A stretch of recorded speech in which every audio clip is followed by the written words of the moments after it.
ज्यादा डरी हुई भी। देव, वो बच्चा जिसकी मैं पालमपुर की इस सुनसान हवेली में देखभाल करने आई थी, वो दिन पर दिन अजीबोगरीब हरकतें करने लगा था। जो दो आत्माएं मुझे पहले दिन से दिख रही थी, उनको देव ने भी देखा था।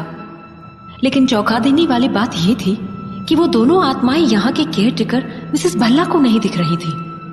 मिसेस भल्ला, आप बिल्कुल सही कह रही हैं। आत्मा को तो शरीर चाहिए होता है, पर देव का शरीर है क्यों? और वो तो दो हैं और देव एक नन्हा सा मासूम सा बच्चा।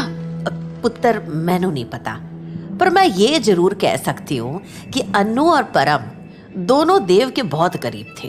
आखिर मिस्टर एंड मिसेस बेदी की मौत के बाद अन्नू ही तो ध्यान रखती थी देव का। क्या सिर्फ यही वजह होगी कि वो मरने के बाद भी यहीं घूम रही है?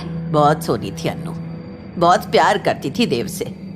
पहले ही दिन से उस कमीने परम दी नजर थी उस पर। देव के चाचू बेदी साहब उनका खास था वो, और इस हवेली का केयर टेकर भी। सबनों डरा के रखिया सी। कुछ था उन दोनों के बीच? क्या नहीं था ये पूछो।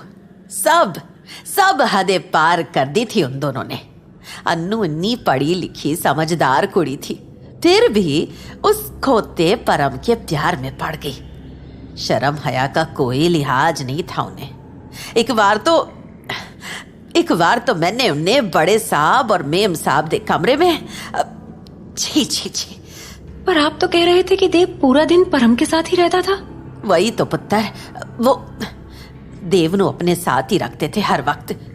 मैंने कितनी बार टोका अन्नू को, पर वो कहती कि देव उसकी जिम्मेदारी है, मेरी नहीं। इसलिए मैनू अपने काम से मतलब रखना चाहिए। और आपने उसकी बात मान ली? बच्चे मासूम होते हैं पर ऐसी चीजों को भूलते नहीं हैं। एक बार भी आपको ऐसा नहीं लगा कि देव के स्कूल से निकाले जाने की एक वजह ये भी हो सकती है कि वो अपनी उम्र से ज्यादा जानता है? इतनी गहराई तक मैंने सोचा ही नहीं पुत्र। और वैसे भी सिर्फ परम की चलती थी इस हवेली में। देव ने कभी उनके बारे में कुछ नहीं बोला? कोई भी बात? ना पुत्र, देव कभी भी उन दोनों का कोई जिक्र ही नहीं करता था। जे कदी में कोई बात छेड़ भी देन दी तो बात ही बदल जाता था। परम की मौत के बाद भी नहीं? देव के आगे कभी जिक्र भी मत करियो परम का, फिर से वही भयानक दिन याद आ जाएगा उस मासूम को। कौन सा भयानक दिन? जिस दिन परम की मौत हुई थी। ये बाहर झील के पास जो मकान है, उसी से नीचे गिरकर उस दी मौत हुई। पुलिस कहती सी कि उन्हें दारू पी रखी सी और शायद उसका बैलेंस बिगड़ गया सी। सर पर गहरी चोट थी उसके।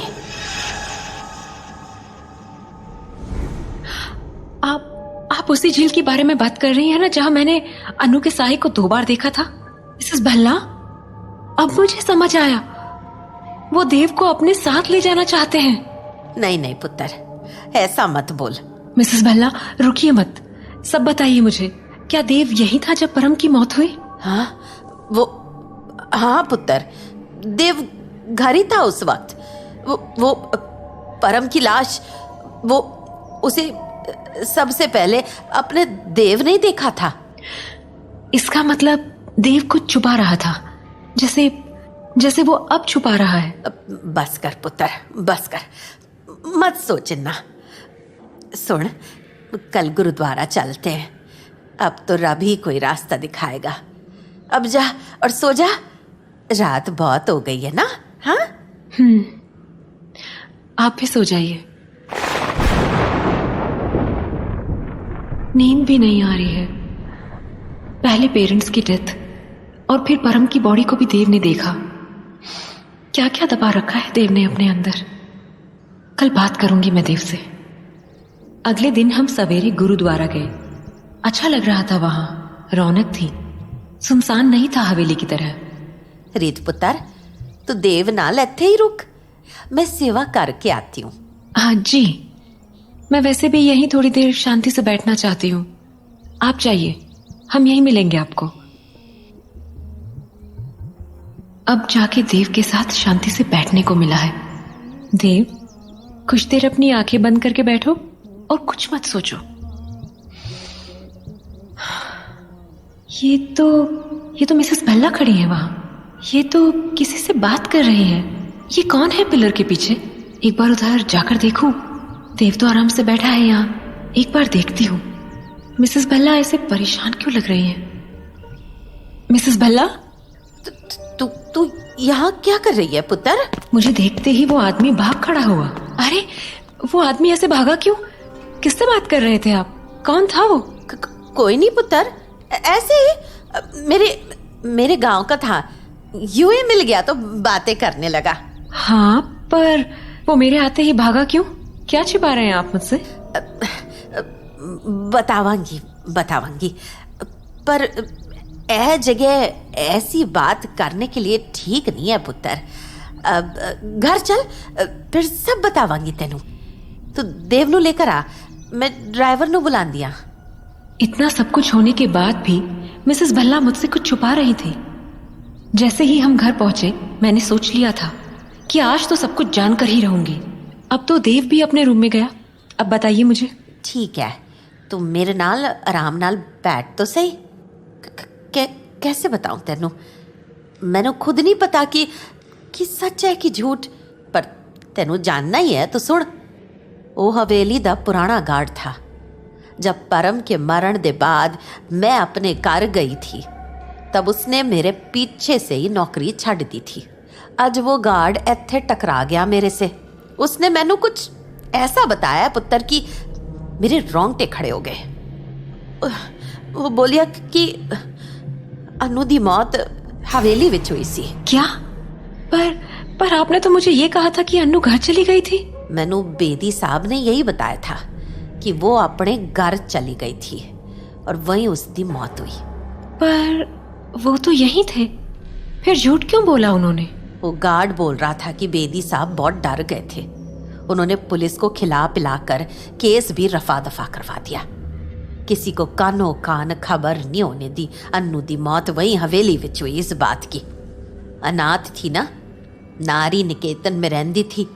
आगे पीछे कोई पूछने वाला नहीं था। लेकिन क्यों? पहले ही परम दी मौत से शोर हो रखा था। इतनी जल्दी एक और मौत, हवेली में एक और लाश।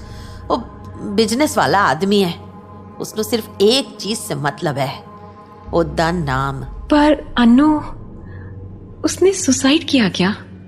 कहीं वो परम की मौत से बहुत परेशान तो नहीं थे?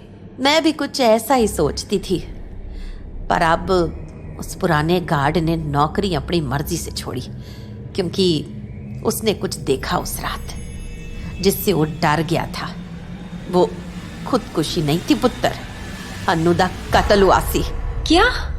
मर्डर? पर किसने और क्यों? हवेली में तो सिर्फ मिस्टर बेदी और वो गार्ड ही होंगे उस वक्त। क्या उस गार्ड ने देखा कि अनु का मर्डर किसने किया? नहीं, वो कह रहा था कि रोज की तरह वो रात नू एक बार हवेली के बाहर चक्कर लगा रहा था। फिर उत्ते ही एक कोने विच बीड़ी पीने बैठ गया। बीड़ी पीते हुए जब उसने ऊपर देखा तो चौंक गया। हवेली की छत पर अन्नू खड़ी थी। इससे पहले कि वो कुछ और सोच पाता, 2 हाथ अन्नू के पास आए और अगले ही पल वो नीचे गिर गई। उसी पल उसने दम तोड़ दिया। मिसेस भल्ला, आप घर गए थे, गार्ड बाहर खड़ा बीड़ी पी रहा था, रह गए मिस्टर बेदी। कहीं अन्नू को धक्का मिस्टर बेदी ने तो नहीं दिया? ना, क्योंकि अन्नू के गिरने के बाद जब वो गार्ड भजकर हवेली दे अंदर गया तो बेदी साहब वहीं हवेली में बैठे कुछ फाइल्स पढ़ रहे थे। कोई भी इतनी जल्दी छत से नीचे नहीं आ सकता। तो आपके कहने का मतलब है कि कोई तीसरा आदमी था ऊपर? मैनू नहीं पता पुत्र, कहना तो वो कुछ और भी चाहता था, पर बात उसकी जबान पे आकर रुक जा रही थी। वो ऐसा डर रहा था कि जैसे कुछ बोल देगा तो उसकी जान पे बन आवेगी। क्या पता कोई आदमी हो ही ना, क्या पता वो एक बच्चा हो। मैनू भी यही डर है। देव? लेकिन क्यों? आपने बताया था कि परम की बॉडी सबसे पहले देव को ही मिली थी। कहीं परम को भी देव ने ही? Oh God, I can't believe this. एक 10 साल का बच्चा ये सब कैसे कर सकता है? कैसे पता करें कि सच क्या है? यस मिसेस भल्ला, अगर अनु की मौत यहाँ हुई तो उसका सामान भी तो यही होना चाहिए। कहाँ रखा है उसका सामान? उसकी मौत के बाद बेदी साहब ने उसका सामान ऊपर वाले स्टोर रूम में रखवा दिया था शायद। आप अभी चलिए मेरे साथ। इतना सारा सामान पड़ा है यहाँ। मिसेस भल्ला, आप अनु का बैग पहचानती हैं? बैग होगा तो पहचान लूंगी। ये बैग्स तो ठीक से पैक भी नहीं हुए हैं। ये किसका सामान है मिसेस भल्ला? ऐसे कैसे फेंका हुआ है? ये बैग तो उसका नहीं है, पर ये सामान ये अनु दा ही है। लगता है मिस्टर बेदी ने जल्दबाजी में ऐसे ही रख दिया होगा। पर चलो, शायद हमारे कुछ काम आ जाए। यहाँ तो कपड़ों के अलावा कुछ नजर ही नहीं आ रहा है। ये क्या रखा है यहाँ? कोई डिवाइस लग रहा है। कुछ है यहाँ कपड़ों के नीचे मिसेस भल्ला? ये तो रिकॉर्डर जैसा है। तो अनु दा है। वो कुछ कुछ बोलती रहती थी। इसनू हाथ में लेकर मैं 2-3 बारी वेख्या सी उसनू। हाँ, ये तो ऑडियो रिकॉर्डर है। इसे चलाकर देखते हैं मिसेस भल्ला। अगर वो रिकॉर्डर सच में अनु का ही था तो आई वॉज श्योर कि हमें कुछ तो काम का जरूर मिलेगा उसमें। मुझे बहुत ज्यादा बेचैनी सी हो रही थी, लेकिन मैंने जैसे ही उसे ऑन किया वो चला ही नहीं। मिसेस भल्ला, इसे तो चार्ज करना पड़ेगा। नीचे जाना पड़ेगा। अच्छा, तो चल नीचे। तो अपने रूम में इसे चार्ज कर लेना और मैं खाना बना लूंगी। रिकॉर्डर थोड़ा चार्ज हो गया लगता है। इसे ऑन करके देखती हूँ। इसमें तो ढेर सारी रिकॉर्डिंग्स हैं। हर दिन की एक रिकॉर्डिंग, बिल्कुल एक डायरी की तरह। मिसेस भल्ला को तो टाइम लगेगा खाना बनाने में। मैं अकेली ही सुन लेती हूँ। थैंक गॉड ये चल गया। ये अनु की आवाज होगी। 11 जनवरी, आज परम ने शादी के लिए प्रपोज किया, एक म्यूजिक बॉक्स देकर। उसने कहा कि ये म्यूजिक बॉक्स मुझे हमेशा ये याद दिलाएगा कि मैं उसके अलावा किसी और की नहीं हो सकती, इस जन्म में तो नहीं। It was so romantic. ये रोमांटिक है या क्रीपी?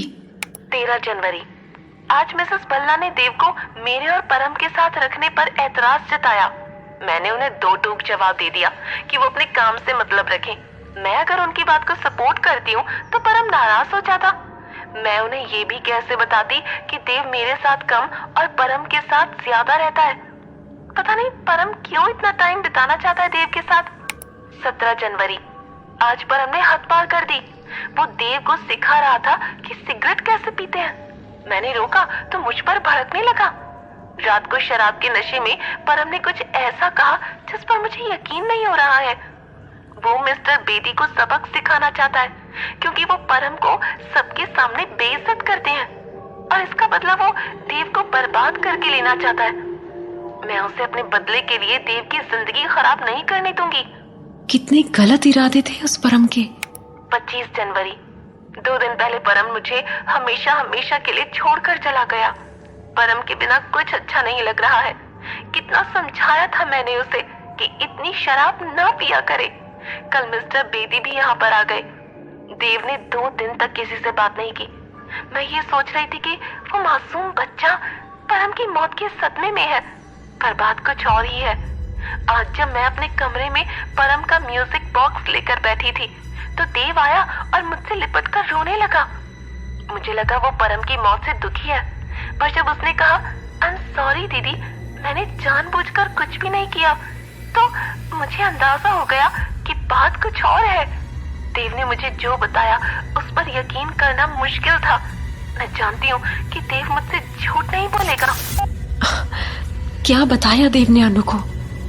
ऐसा क्या था जिस पर अनु को यकीन नहीं हो रहा था? ये तो आखिरी रिकॉर्डिंग थी। ओह नो, कैसे पता करूं अनु की पूरी बात? अब ये तो देव ही बता सकता है।